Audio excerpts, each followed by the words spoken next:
नमस्कार। क्या कभी सोचा है कि पैसा असल में एक खेल की तरह है और इस खेल के कुछ नियम हैं जो अक्सर हमसे छिपाए जाते हैं। आज हम उन्हीं छिपे हुए नियमों को समझने की कोशिश करेंगे जो ये तय करते हैं कि कौन आर्थिक रूप से आगे बढ़ता है और कौन बस दौड़ता रह जाता है। ये लाइन सुनकर थोड़ा झटका लगता है ना कि सिस्टम ही कुछ ऐसा बना है कि हम जैसे लोग जिंदगी भर मेहनत करते हैं पर वो फाइनेंशियल फ्रीडम, वो आर्थिक आज़ादी एक सपना ही रह जाती है। आखिर ऐसा क्यों है? क्योंकि सिर्फ मेहनत करना ही इस खेल का पूरा नियम नहीं है। तो चलिए इस खेल के सबसे पहले और सबसे बड़े विलन से मिलते हैं। ये एक ऐसा खामोश चोर है जो हमारे बैंक खातों में चुपके से सेंध लगाता है और हमें इसकी भनक तक नहीं लगती। ये हमारी मेहनत की कमाई को धीरे धीरे खाता रहता है। जरा एक सीधे से सवाल पर सोचिए, अगर आज किसी की जेब में 100 रुपए हैं तो क्या 10 साल बाद भी उन 100 रुपए की कीमत उतनी ही होगी? जवाब शायद आपको थोड़ा चौंका सकता है। देखिए, नोट तो वही 100 रुपए का है पर उसकी ताकत, उसकी खरीदने की शक्ति आधी रह गई है। जो चॉकलेट का डिब्बा पहले 100 में आ जाता था अब उसी के लिए 200 रुपए देने पड़ रहे हैं। मतलब साफ है, हमारा पैसा कमजोर हो गया है। और इसी खामोश चोर का नाम है मुद्रास्फीति, यानी इन्फ्लेशन। ये वो दीमक है जो हमारे पैसे की कीमत को लगातार कम करती रहती है। इसका सीधा मतलब ये है कि अगर हमारा पैसा सिर्फ बैंक के सेविंग्स अकाउंट में बढ़ा है तो असल में हम हर साल थोड़े और गरीब हो रहे हैं। ये एक बहुत ही अजीब सिचुएशन है ना? कि हम पैसे कमा तो रहे हैं, हमारी सैलरी भी बढ़ रही है, लेकिन हमारी खरीदने की ताकत घट रही है। ये बिल्कुल एक ऐसी ट्रेडमिल पे दौड़ने जैसा है जो उल्टी दिशा में चल रही है। तो अगर सिर्फ पैसा बचाना काफी नहीं है तो हम अपना पैसा रखते कहाँ हैं? ज्यादातर लोगों का जवाब होगा बैंक में। लेकिन बैंक इस खेल को खेलते कैसे हैं? चलिए इसे भी समझते हैं। यह है बैंक की मनी मशीन। देखिए, हम अपना पैसा बैंक में जमा करते हैं जिस पर बैंक हमें मान लीजिए 3% का मामूली सा ब्याज देता है। फिर बैंक उसी पैसे को किसी और को 10% ब्याज पर लोन दे देता है और जो बीच का 7% का फर्क है वो बैंक का सीधा सीधा मुनाफा है। और ये सब हमारे ही पैसे से हो रहा है।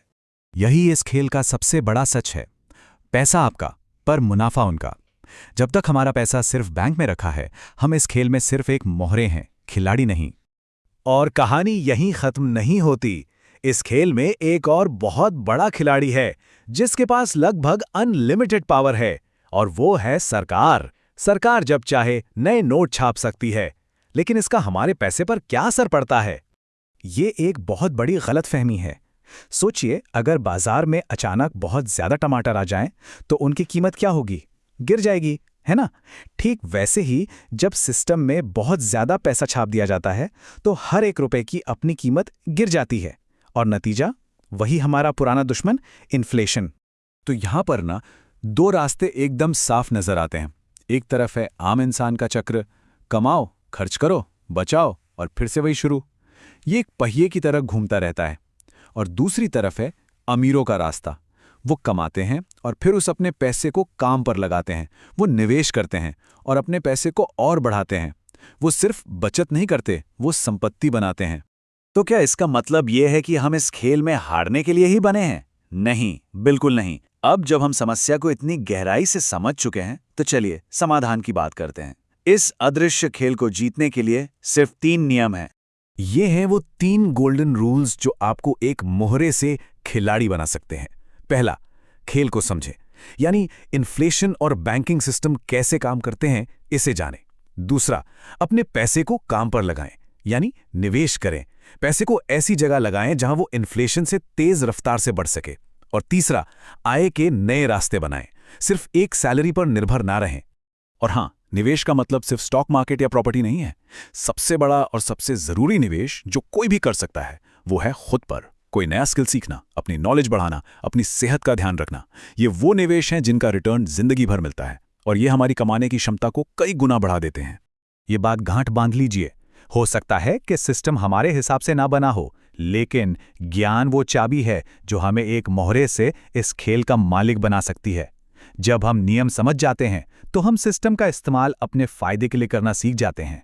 तो आखिर में चुनाव बिल्कुल साफ है क्या जिंदगी भर इस अदृश्य खेल में एक मोहरा बने रहना है जो सिस्टम के हिसाब से चलता है, या फिर इसके नियमों को सीखकर एक असली खिलाड़ी बनना है और अपने आर्थिक भविष्य को अपने कंट्रोल में लेना है? फैसला आपका है।